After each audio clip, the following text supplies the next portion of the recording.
BCCN Buldhana urban garba महोत्सवास रंगतदार सुरुवात। जिजामाता प्रेक्षागार मैदानावर गरबाच्या तालावर थिरकले युवा युवती।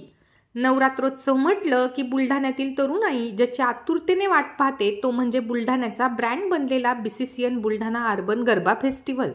या फेस्टिवलचे काल 22 सप्टेंबरच्या सायंकाळी जिजामाता स्टेडियमच्या भव्य प्रांगणात मोठ्या उत्साहात उद्घाटन झाले।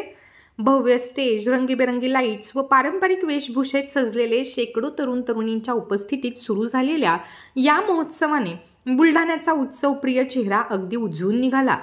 या उद्घाटन सोहळ्याला बुलढाणा अर्बन संस्थेचे अध्यक्ष doctor Sukesh Zanwar, Buldhana urban charitable सोसायटीच्या अध्यक्षा सौ कोमल झंवर, कार्याध्यक्ष advocate Jitendra Kothari, API Lokhande saheb, PSI Ashwini Gadhe madam, बीसीसीएनचे Sudhakar अहेर, बँक ऑफ इंडियाचे शाखाधिकारी बद्रीनाथ घुगे, पत्रकार राजेंद्र काळे, राजेश डिडोळकर उपस्थित होते। लालाबाई माधवानी यांनी या कार्यक्रमाचे सुरेख सूत्रसंचालन करून उपस्थितांची मने जिंकली। आणि शक्तीचं प्रतीक म्हणून देवीचं स्वरूप आपल्याला पाहायला मिळते।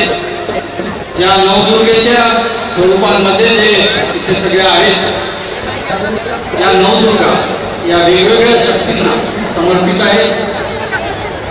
या सगळ्या शक्ती गरबा महोत्सवाच्या आणि या 9 दिवस काहीही विघ्न न येता हा गरबा महोत्सव अत्यंत चांगल्या प्रकारे आपण सर्वांना साजरा करू दे अशी